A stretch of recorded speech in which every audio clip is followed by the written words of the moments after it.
damay dem ba damay sacrifier sama famille damay dem ba samay sacrifier sama borom kër damay sacrifier samay doom parce que nag li olof di wax ñaari jaar mënoo ko jàppandoo. Sacrifice et don de soi, engagement constant pour la pêche artisanale. Tout ce qui caractérise Diaba Diop, présidente du réseau des femmes de la pêche artisanale du Sénégal, une organisation qui œuvre pour l'autonomisation des femmes évoluant dans le secteur de la pêche artisanale. C'est auprès de sa grand-mère que Diaba Diop découvre très tôt l'univers de la pêche artisanale, un apprentissage qui marquera le début de son engagement. Man dama teel a bàyyi jàng dem naa ba am BFEM def bac yàlla def samay waajur teel a génn àdduna sama waajur bu góor waaye sama maam moo nekkoon ci métier bi tey boo xoolee maa ngi doore ci site bu ñuy wax de transformation bu ñuy wax Pencum Sénégal ma fekke woon fa sama maam mu jël ma teg ma ci loxo présidente bi Adja Mbadio Dieng mu jël ma teete ma mais laataa ma doon ñëw ci site bi dama nekkoon ci développement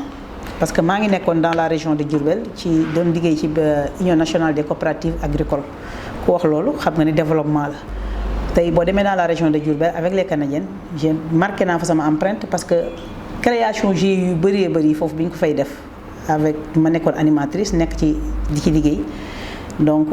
am na lu bëri loo xamante ne foofu la mu virus su développement duggee parce que fa laa jàngee baax. parce que Diaba bi mu jógee ci jàng daal di ñëw dafa nekkoon ak sama yaay bon sama yaay nekk ak moom fi ñuy liggéey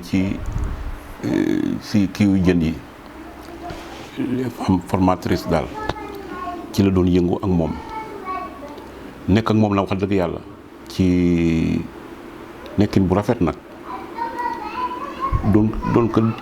déggal doon ko jàppale ci côté yenn yi mu nekk ci ak moom. En complément de cet apprentissage familial, elle bénéficie des conseils et de l'accompagnement de celui qu'elle considère comme son mentor. Un soutien déterminant qui l'aide à développer sa vision et à renforcer son leadership. Je l'ai connue tout à fait jeune. Je l'ai vue ramper, grandir, jusqu'à devenir une dame achevée. Comme je vous l'ai dit, je l'appelle présidente des présidentes. Ce que nous lui avions apporté, c'est énormément de choses. En tout cas, grâce à l'appui que nous avions apporté à Diaba Diop, grâce à nos formations, à nos expériences, Diaba Diop est devenu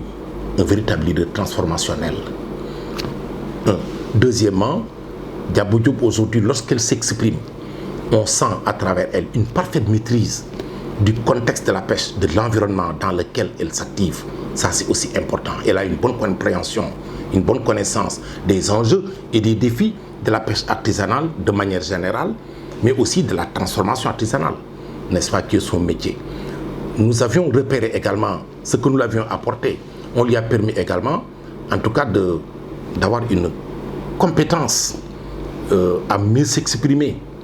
mais surtout à faire face aux problèmes, aux situations. Et surtout, ce que nous lui avions apporté, c'est de la reconnaissance. Grâce en tout cas à l'appui que nous avions apporté, il est indéniable que Diaba Diop est une personne reconnue aussi bien à l'échelle nationale, à l'échelle régionale en Afrique, mais dans le monde. Au fil des années, Diaba Diop gravit les échelons et s'impose comme une figure incontournable de la pêche artisanale. Son parcours l'a conduit à la tête du REFEPAS, le plus grand réseau des femmes transformatrices de produits halieutiques au Sénégal, présent dans les 7 régions maritimes du pays. REFEPAS di jël ñu di ko jox présidente bi di ko fal présidente laaju ko woon sax mais comme dafa nekkoon secrétaire liggéey fa liggéey bu mucc ayib ñu def assemblée générale ñu ne ah moom kat nañ ko jox mu yeggale ndax résultat am na solo te doon présidente ñun mag ñi fi nekkoon ñu waxtaan def ko présidente mais réccuwuñu aussi luñ ko fale woon ba mu liggéey REFEPAS. À la tête de cette organisation, elle a contribué à transformer le quotidien de nombreuses femmes. Grâce aux actions du réseau, plusieurs d'entre elles ont pu renforcer plusieurs compétences. REFEPAS li ma apporté sama liggéey bari na ndax nag jàppale nañu ci ay formation ñu xam ni nga xamante ne noonu nañu war a mën a liggéeyee suñu métier ndax métier mi day métier moo xamante ne dangay talaxi rek doo xam fooy teg sa tànk muy métier moo xamante ne métier xaalis la te it doo xam ni nga war a organiser sa koom-koom. nga naa ci lu bari ndax renforcer nañ ma ba tey jii lii ma toogee di wax nii mënu ko woon tooge wax te bu ma ko amee cause de REFEPAS la parce que dañuy defal ay formation bu yu baax yoo xamante ne vraiment day tax ñun ñu xam ñun ñooy kan xam bu ñu toogee itam nan la ñu war a waxee loolu yëpp ci REFEPAS laa ko jëlee. dañ daan def rek jaay doo xam loo am jënd xaalis ba boole yëpp dem jëndiwaat mais léegi si xam nañu suñu liggéey ni ñu koy liggéeyee sa xam di nga xam sa xaalis bi nga yor bi ngay jënde boo paree di nga xam sa bénéfice bi ngay am nga génne sa bénéfice gisa sa xaalis bi nga xam ni yow doo ko laal bi nga liggéeyee doo ko laal tey booy laal sa bénéfice ngay laal mais xaalis bi nga xam mooy liggéeyee tey doo ko laal. REFEPAS nekk na organisation boo xamante ne nii chaque jour mu ngi œuvrer pour le développement de ses membres yi au-delà de CA bi sax même membres yi nekk à la base dañuy sentir présence su REFEPAS parce que mi ngi ci formation yi mi ngi ci accompagnement bi mi ngi ci xool ay membres am ci li ñuy nekk jafe-jafe yi ñuy nekk mu di ko jéem a régler. tey booy xool action phare yi nga xam ne tey REFEPAS def na ko tey bokk na ci plaidoyer yi ndax plaidoyer yi moo tax tey REFEPAS ñu xam mooy kan ndax plaidoyer yi moo ñuy permettre à ce que suñu jafe-jafe yi ñu am ñu mën a poser le problème xam problème boobu ñu am naka lañ koy saafara ba ñu mën ñu see jàppale. beneen bi ci des am nañ ay projets yoo xam ne ñu ngi koy dérouler surtout projet yoo xamante ne pour une pêche durable comme ni ñu koy waxee. Une femme de conviction dont l'engagement ne s'est jamais limité au discours. Et ce qui me plaît le plus, c'est que Diaba a réussi à amener le réseau des femmes de la pêche artisanale à un niveau extrêmement élevé. Aujourd'hui, le réseau des femmes de la pêche du Sénégal, présidé par Diaba, en tout cas sous le magistère de Diaba, c'est le seul réseau des femmes de la pêche artisanale du Sénégal qui a réussi, aujourd'hui en tout cas, à renforcer son capital partenarial. Elle a réussi à mobiliser des ressources financières dans le cadre d'un projet important qu'on appelle naturel à hauteur de plus de 200 millions de francs. Le réseau des femmes de la pêche artisanale, bien que organisation professionnelle de pêche artisanale, fonctionne aujourd'hui comme une organisation non gouvernementale. moom chaque jour mi ngi ci mais am na ci boo xam ne daf ma gën a marqué ndax boobu ñu ngi néewal doole jën wi ba pare ministre bi nga xam ne moo fi nekkoon di signer ay accord rek moom mi dafa xar tànke tubayam pour accord yi ñu wax leen ñaata accord la ak yan bato la ñu defal accord moom mu nekk jigéen moom rek takk yu xonxaam àndax ñi muy àndal taxaw revendiquer ba ñooñu accord yooyu xam ne waroon nañ kaa def ñu xaw a ralentir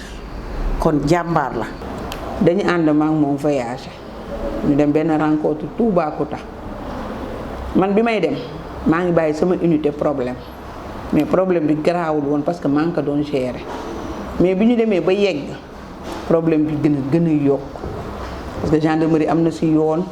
police am na ci yoon population bi soulevé wu nañ chef du village ba dëkk ba yépp ñoo ngi ci problème bi man ak moom ñoo gérer ndoo problème bi mujj gi dafa jël problème bi foqate ko sama loxo mu mel ni comme si moom problème bi.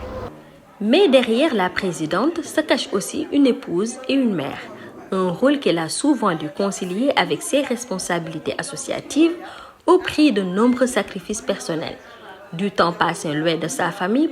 du temps passé là. Mais derrière la présidente se cache aussi une épouse et une mère, un rôle qu'elle a souvent dû concilier avec ses responsabilités associatives au prix de nombreux sacrifices personnels, du temps passé loin de sa famille pour défendre une cause qu'elle estime essentielle. damay dem ba damay sacrifier sama famille damay dem ba samay sacrifier sama borom kër damay sacrifier samay doom parce que nag li olof di wax ñaari jaar mënoo ko jàppandoo na am boo xam ne day dox am boo xam ne day sooxe c'est difficile nag parce que li tax muy difficile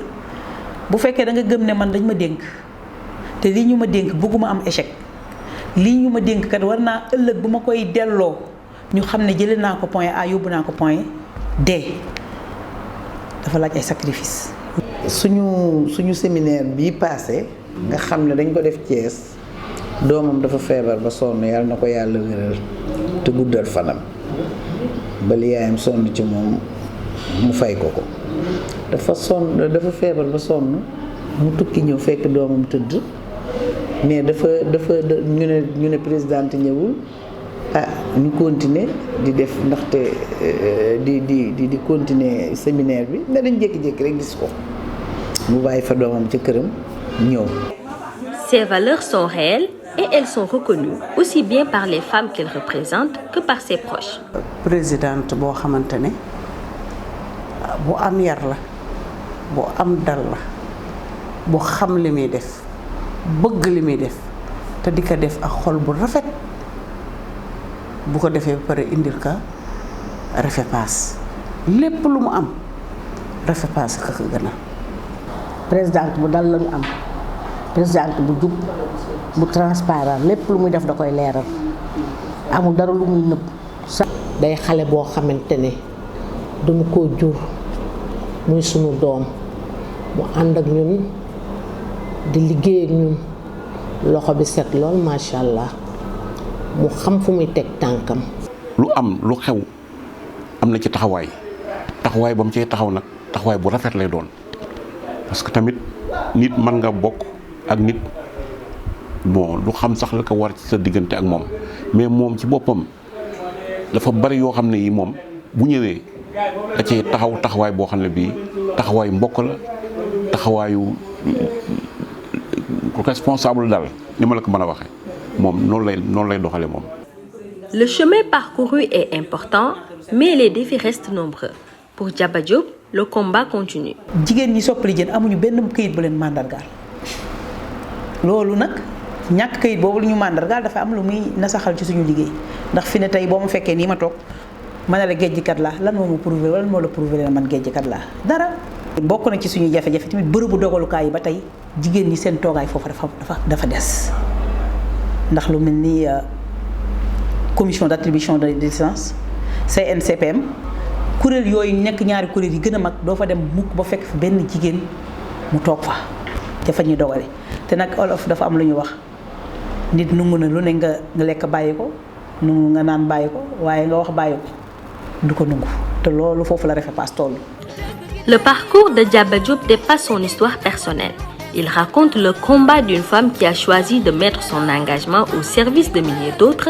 avec une conviction intacte. Tant que les femmes de la pêche artisanale auront des défis à relever, son engagement, lui, ne s'arrêtera pas.